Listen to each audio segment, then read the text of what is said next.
Hello दोस्तों, जय हिंद। कैसे हैं आप लोग? आशा करता हूँ आप लोग बहुत अच्छे होंगे। जैसा कि डिस्प्ले पे आप लोगों को दिख रहा होगा कि आज हम लोग यूपीएससी सीएससी के बारे में डिस्कस करने वाले हैं, मतलब Union Public Service Commission civil services examination के बारे में बात करने वाले हैं कि यूपीएससी में जो परीक्षाएं होती हैं उन परीक्षाओं में क्या सब्जेक्ट होते हैं, कितने पेपर होते हैं, उन प्रश्न पत्रों में कितने क्वेश्चन आते हैं, कितने अंक के होते हैं, टाइमिंग कितनी होती है और उसमें नेगेटिव मार्किंग कितने की होती है। ठीक है, तो चलिए इसी विषय में हम लोग आज डिस्कस करते हैं। जैसा कि हम लोग इतना तो लगभग मोटे मोटे तौर पे जानते ही हैं कि यूपीएससी की जो परीक्षाएं होती है ये 3 स्टेजेस में होती हैं, 3 चरणों में होती हैं। सबसे पहले होता है हमारे लोग प्रीलिम्स होता है, जिसे प्री या प्रारंभिक परीक्षा कहते हैं। जो प्रारंभिक परीक्षा पास कर लेते हैं वो मेंस देते हैं, फिर जो मेंस पास कर लेते हैं वो इंटरव्यू देते हैं, और इंटरव्यू देने के बाद उनका अपनी प्रेफरेंस के हिसाब से उनको सर्विसेज अलॉट कर दी जाती हैं। ठीक है, तो देखिए सबसे पहले हम बात करते हैं अपनी प्रारंभिक परीक्षा यानी प्रीलिम्स के बारे में। तो प्रीलिम्स में 2 पेपर होते हैं। प्रीलिम्स में कितने पेपर होते हैं? 2 पेपर होते हैं। ठीक है, देखिए प्रीलिम्स में जो पहला पेपर होता है ये होता है जीएस का। ठीक है, प्रीलिम्स में जो पहला पेपर होता है ये किसका होता है? ये जीएस का होता है। और ये जो जीएस में पेपर होता है, ये जो जीएस में पेपर होता है इसमें कुल प्रश्नों की जो संख्या होती है ये 100 होती है। ठीक है, और ये कुल 200 मार्क्स के होते हैं। ठीक है, ये कुल 200 मार्क्स के होते हैं, मतलब कि एक क्वेश्चन 2 नंबर का। ठीक है, और इसमें आपको जो कुल टाइमिंग मिलती है ये 2 घंटे की मिलती है। 2 घंटे की इसमें आपको टाइमिंग मिलती है। ठीक है, साथ ही अगर आप जीएस के पेपर में देखें यानी प्रीलिम्स के पहले प्रश्न पत्र के बारे में बात करें तो इसमें 1/3 की मार्किंग होती है। ठीक है, इसका मतलब ये है कि अगर आप एक क्वेश्चन सही कर रहे हैं, ठीक है, और 3 क्वेश्चन गलत कर रहे हैं तो ऐसे में आपको जो फाइनली अंक मिलेगा 4 क्वेश्चन सॉल्व करने पर वो 0 ही मिलेगा। ठीक है, तो 1/3 की इसमें निगेटिव मार्किंग होती है। अब इसके बाद जो इसमें दूसरा पेपर होता है वो होता है सी सेट का। ठीक है, जो दूसरा पेपर होता है ये किसका होता है मेरे बच्चों? सी सेट का होता है। जो सी सेट का पेपर होता है इसमें कुल क्वेश्चन की संख्या 80 होती है। कुल कितने क्वेश्चन होते हैं? 80 क्वेश्चन होते हैं। ठीक है, और इसमें जो कुल मार्किंग होती है ये 200 नंबर की होती है। ठीक है, इसमें कुल कितने नंबर के क्वेश्चन पूछे जाते हैं? 200 नंबर के। इसमें भी जो आपको टाइमिंग मिलती है ये 2 घंटे की ही मिलती है। ठीक है, और ये एक क्वालिफाइंग पेपर है। ये चीज़ आप बहुत ध्यान रखिएगा कि ये कैसा पेपर है? ये क्वालिफाइंग पेपर है। इसका मतलब इसमें आपको ज़्यादा नंबर लाने की ज़रूरत नहीं है। इसमें आप केवल और केवल क्वालिफाई करिए। ठीक है, और क्वालिफाई करने के लिए आपको कितने नंबर की आवश्यकता है? 33% मार्क्स की। यानी 80 का अगर आप 33% मार्क्स ले आते हैं तो आप सी सेट को क्वालिफाई कर लेते हैं, और इसमें भी 1/3 की मार्किंग होती है। तो GS first and CSAT ये इतने पार करने के बाद आप पहुंचते हैं मेंस में। ठीक है, अगर जीएस हो गया सी सेट नहीं हुआ तब भी आप प्रीलिम्स फेल माने जाते हैं। अगर सी सेट हो गया जीएस नहीं हुआ तब भी आपका प्रीलिम्स नहीं होता है। ठीक है, कट ऑफ के हिसाब से प्रीलिम्स को क्वालिफाई करना होता है। तो ये प्रीलिम्स की बात होगी। इसके बाद अगर हम बात करते हैं मेंस की, तो देखिए मेंस में जो बातें हैं ये बहुत लंबी चौड़ी हैं, तो इसके लिए मैं इसको इरेज कर देता हूँ। देखिए मेंस जो होता है, जब आप प्रीलिम्स में जीएस एंड सी सेट 2 अलग अलग पेपर होते हैं, इनको आप जब पास कर लेंगे तो आप पहुंचेंगे मेंस देने के लिए। ठीक है, अब मेंस में 2 प्रकार के पेपर होते हैं। ठीक है, मेंस में 2 प्रकार के पेपर होते हैं, मैं ये कह रहा हूँ, आप इस चीज़ को ध्यान दीजिएगा। पहला जो पेपर होता है ये होता है क्वालिफाइंग का। ठीक है, मतलब इसको आपको खाली क्या करना है? क्वालिफाई करना है। तो ये जो पहला होता है ये होता है क्वालिफाइंग पेपर। ठीक है, मतलब आप इसमें नंबर नहीं ज़्यादा बढ़ाना है, आपको केवल और केवल इसको क्वालिफाई करना है। तो ये जो क्वालिफाइंग पेपर होते हैं ये 2 पेपर होते हैं। क्वालिफाइंग कितने पेपर होते हैं? 2 पेपर होते हैं। जो क्वालिफाइंग का पहला पेपर होता है इसमें आपको, अगर आप हिंदी माध्यम से हैं तो हिंदी, या जो भारत के संविधान की 8वीं अनुसूची में कोई भाषा शामिल हो, उन 8वीं अनुसूची में शामिल कोई भी भाषा ले सकते हैं। ठीक है, और वो कोई भी भाषा का पेपर होता है। जैसे कि हमारी जो भाषा है हिंदी है। ठीक है, तो मैं हिंदी में क्वालिफाइंग पेपर का पहला पेपर दूंगा। ठीक है, और ये जो हिंदी वाला भाषा होता है इसमें वही एस्से आता है, विलोम आते हैं, पर्यायवाची सब, यही सब आता है। ठीक है, कॉम्प्रीहेंशन आता है, एस्से आता है, यही सब इसमें क्वेश्चन आते हैं, और इसमें कुल 300 नंबर का पेपर होता है। ठीक है, ये जो हिंदी क्वालिफाइंग है ये 300 नंबर का होता है। ठीक है, ध्यान रखिएगा ये क्वालिफाइंग पेपर है। इसमें आपको 3 घंटे की टाइमिंग दी जाती है। इसमें आपको 3 घंटे की टाइमिंग दी जाती है। साथ ही साथ आपको इसमें केवल और केवल 25% अंक ही प्राप्त करने होते हैं, ठीक है। अगर आप 25% अंक प्राप्त कर लेंगे तो आपका जो मेंस का क्वालिफाइंग पेपर हिंदी है या कोई अन्य भाषा है तो आप उसको क्वालिफाइंग कर लेंगे, ठीक है। उसके बाद जो दूसरा क्वालिफाइंग पेपर होता है ये होता है इंग्लिश भाषा का, ये कंपलसरी इंग्लिश होता है, ठीक है। तो ये जो दूसरा पेपर है ये किसका है? इंग्लिश का है, अंग्रेज़ी, ठीक है। तो पहला हम मान के चलते हैं जो भाषा है वो हिंदी हो गई, या जो भारत के 8वीं अनुसूची में उनमें से कोई भी भाषा आप ले सकते हैं, जैसे मेरी हिंदी है, ठीक है। और दूसरी अंग्रेज़ी क्वालिफाइंग पेपर होती है, यहाँ आपको चुनने का मौका नहीं मिलता कि यहाँ भी हम कोई अपने हिसाब से चूज़ कर सके, ऐसा कुछ नहीं होता। इंग्लिश में जो होता है ये भी क्वालिफाइंग पेपर है, इसमें भी आपको 300 मार्क्स के क्वेश्चन मिलते हैं, ठीक है। और इसमें भी टाइमिंग 3 घंटा ही होती है, इसमें टाइमिंग 3 घंटा ही होती है। और उसके साथ ही साथ ये भी 25% अंक लाने पर क्वालिफाई मान लिया जाता है, ठीक है। तो ये मेंस का पहला पेपर कंप्लीट हो गया जो कि क्वालिफाइंग पेपर होता है, ठीक है। और दूसरा जो पेपर है, याद रखना है, अभी तक जो आपने पेपर दिया वो प्रीलिम्स का दिया या फिर ये क्वालिफाइंग पेपर का दिया, ये सब मार्क्स आपके फाइनल रिजल्ट में नहीं जुड़ते हैं, ठीक है। ये आपके फाइनल रिजल्ट में नहीं जुड़ते हैं, ये चीज़ बहुत स्पष्ट समझ लीजिएगा। अब देखिए मेरिट लिस्ट में शामिल होने वाले प्रश्न पत्र, देखिए मतलब जिनसे आपकी मेरिट बनती है, मेरिट लिस्ट में शामिल होने वाले प्रश्न पत्र, ठीक है। तो मेरिट लिस्ट में शामिल होने वाले जो प्रश्न पत्रों की संख्या है वो कुल हमारे सामने 7 होती है, ठीक है। तो कौन सी 7 होती हैं आइए देख लेते हैं। देखिए मेरिट लिस्ट में जो पहला पेपर होता है, ठीक है, मेरिट लिस्ट में जो पहला प्रश्न पत्र होता है, फर्स्ट पेपर होता है, ये एस्से का होता है, निबंध का होता है, ठीक है। ये किसका होता है मेरे बच्चों? निबंध का होता है, ठीक है। और ये कितने अंकों का होता है? तो निबंध होता है 250 नंबर का, ठीक है। टाइमिंग कितनी मिलती है? 3 घंटे। टाइमिंग कितनी? 3 घंटे, ठीक है। और दूसरा जो पेपर होता है, जो दूसरा पेपर होता है ये होता है हमारा सामान्य अध्ययन यानी जीएस फर्स्ट होता है, ठीक है। जीएस का फर्स्ट पेपर होता है, ठीक। अब ये जो होता है ये भी 250 नंबर का होता है। जीएस फर्स्ट पेपर होगा मेरिट लिस्ट में, यही यहाँ जो मैं बता रहा हूँ यही पेपर वो हैं जो आपके रिज़ल्ट में नंबर जोड़े जाते हैं, जो फाइनल रिज़ल्ट बनता है यही मेरिट लिस्ट वाला जो विषय बता रहा हूँ यही पेपर होते हैं जो फाइनल रिज़ल्ट में नंबर देते हैं। बाकी इधर का जो भी आपने देखा उसका नंबर आपके फाइनल रिज़ल्ट में नहीं जुड़ता है, ठीक है।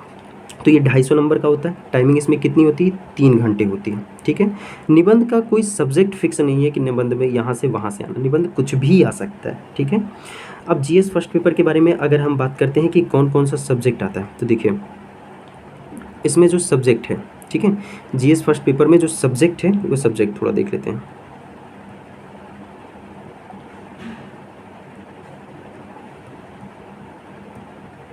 देखिए इसमें जो सब्जेक्ट है ये जीएस फर्स्ट पेपर में भारतीय इतिहास है, भारतीय इतिहास है, ठीक है, विरासत है, भारतीय इतिहास तथा विरासत है, संस्कृति है, भारतीय संस्कृति, ठीक है, और विश्व का इतिहास है, विश्व इतिहास, और भूगोल मतलब विश्व का ही भूगोल है, ठीक है, और विश्व का समाज। तो आपके जीएस में ये सब्जेक्ट होता है, ठीक है। जीएस में कौन सा सब्जेक्ट होता है? भारतीय इतिहास यानी विरासत, भारतीय संस्कृति, विश्व इतिहास, विश्व भूगोल और समाज, ठीक है। ये आपके जीएस के फर्स्ट पेपर में पूछे जाते हैं जो कि 250 नंबर का होता है, 3 घंटे की टाइमिंग होती है। और हाँ, आपको जो प्रीलिम्स के पेपर होते हैं खाली प्रीलिम्स के पेपर में ही विकल्प वाले क्वेश्चन आते हैं, बाकी मेंस के जो भी पेपर आप देंगे सभी पेपर में आपको आंसर लिखना होता है, ठीक है। तो ये हिंदी क्वालिफाइंग, इंग्लिश क्वालिफाइंग या ये इधर जो भी मैं बता रहा हूँ इसमें आपको इसमें आपको हिंदी में सब आंसर लिखने होते हैं, ठीक है, सारे के सारे आंसर आपको लिखने होते हैं। तो ये जीएस का पहला पेपर। उसके बाद जो तीसरा पेपर होता है वो होता है जीएस सेकंड, ठीक है। दूसरा पेपर किसका होता है? जीएस सेकंड का होता है, ठीक है। और जीएस सेकंड में 250 नंबर के होते हैं, ठीक है, और ये इसमें भी 3 घंटे की टाइमिंग मिलती है। और जीएस सेकंड में जो सब्जेक्ट होते हैं ये देख लेते हैं। जीएस सेकंड में हमारा सब्जेक्ट होता है शासन व्यवस्था, शासन व्यवस्था, शासन प्रणाली, शासन व्यवस्था, शासन प्रणाली, सामाजिक न्याय, सामाजिक न्याय और अंतर्राष्ट्रीय संबंध, अंतर्राष्ट्रीय संबंध। तो ये आपके जीएस के सेकंड पेपर में पूछे जाते हैं। शासन व्यवस्था, शासन प्रणाली, सामाजिक न्याय, अंतर्राष्ट्रीय संबंध। ठीक है, ये सब्जेक्ट आपके जीएस सेकंड में पूछे जाते हैं। ठीक है, उसके बाद आपका जो चौथा प्रश्न पत्र होता है ये होता है, एक सेकेंड गाइस, जो चौथा पेपर होता है ये चौथा पेपर आपका होता है जीएस थर्ड पेपर का। ठीक है, किसका होता है? जीएस थर्ड पेपर का। ये भी 250 मार्क्स के होते हैं। टाइमिंग इसमें भी आपको 3 घंटा मिलता है। और जीएस थर्ड पेपर में क्या क्या सब्जेक्ट आते हैं देखिए।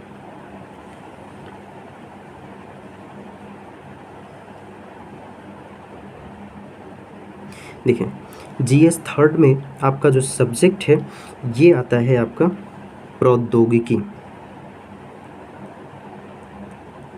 मतलब टेक्निकल चीज़ें। ठीक है, और आर्थिक विकास,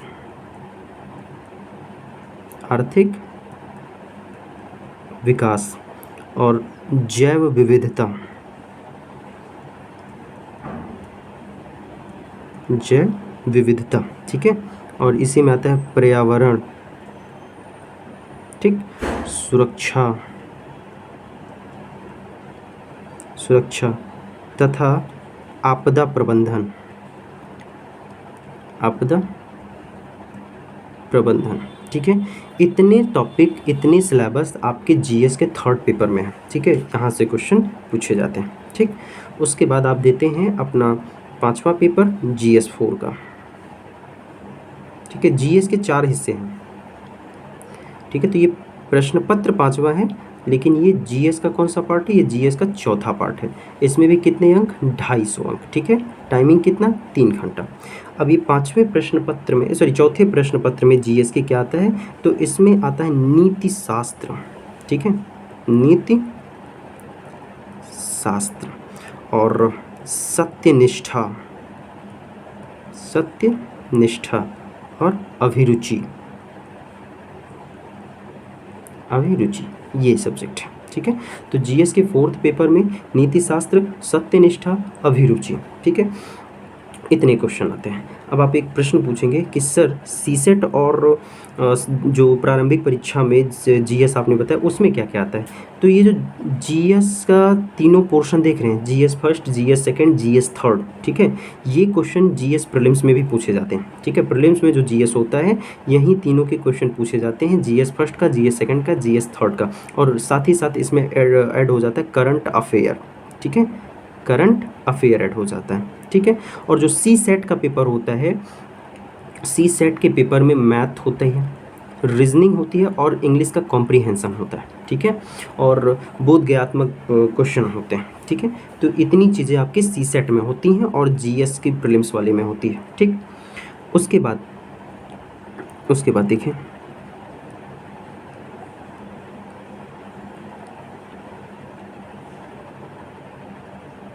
उसके बाद हम अपना छठवां पेपर देते हैं मेंस में। ठीक है, छठा पेपर क्या है? छठा पेपर हमारा ऑप्शनल का है।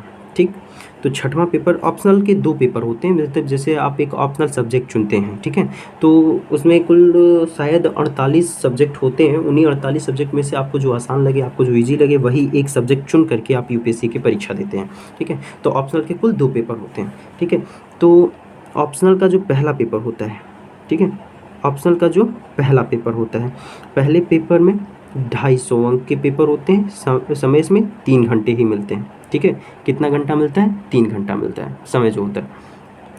और उसके बाद जो 7वां पेपर होता है ये ऑप्शनल का ही होता है और सेकंड पार्ट का होता है, ठीक है। ऑप्शनल के 2 पेपर होते हैं, एक ऑप्शनल का फर्स्ट पार्ट, एक ऑप्शनल का सेकंड पार्ट, ठीक है। और ये भी कितने अंकों का होता है, 250 अंकों का होता है। यहाँ भी टाइमिंग आपको 3 घंटे मिलती है। ऑप्शनल का जो सिलेबस होता है, ये सिलेबस जो आप चूज करेंगे उसके हिसाब से होता है, ठीक है। इसकी फिक्स सिलेबस नहीं होती है, जो सबके लिए हो ऐसा नहीं होता है, ठीक है। ये ऑब्जेक्टिव सिलेबस होता है। अब देखें, अगर आप देखें तो ये कुल यहाँ पे मिला करके अगर आप इतने पेपर में जैसा जो कट ऑफ बनेगा, आप इतने पेपर को क्वालिफाई करते हैं तो आप इंटरव्यू देने जाते हैं, ठीक है। और जो इंटरव्यू होता है, इंटरव्यू में 275 अंक मिलते हैं, ठीक है। इंटरव्यू में कुल कितने अंक मिलते हैं, 275। और अगर आप सातों पेपर का और इंटरव्यू का टोटल ऐड कर लेंगे, ठीक है, तो आपको कुल मिला करके 2025 नंबर मिलेंगे, ठीक है। ये 275, ये 250, ये 250, ये 250, ये 250, ये 250, ये 250, ये 250, सारे अगर आप अंकों को जोड़ेंगे तो आपको 2025 अंक मिलते हैं। अब अगर आप 2025 अंकों में यदि आप ओबीसी से हैं, ओबीसी कैटेगरी से हैं, तो अगर आप 900 से 1000 नंबर तक ले आते हैं तो आपको प्रॉपर आईएएस बनने से कोई नहीं रोक सकता, ठीक है। और अगर आप 600 से 800 नंबर तक लेकर के आ रहे हैं तो आप आईपीएस के रैंक तक बहुत आराम से पहुंच सकते हैं, ठीक है। तो ये रहा आपका पूरा सिलेबस, पूरा टॉपिक, ठीक है। उम्मीद करता हूँ कि आप लोगों को वीडियो समझ में आया होगा, ठीक है। जय हिंद।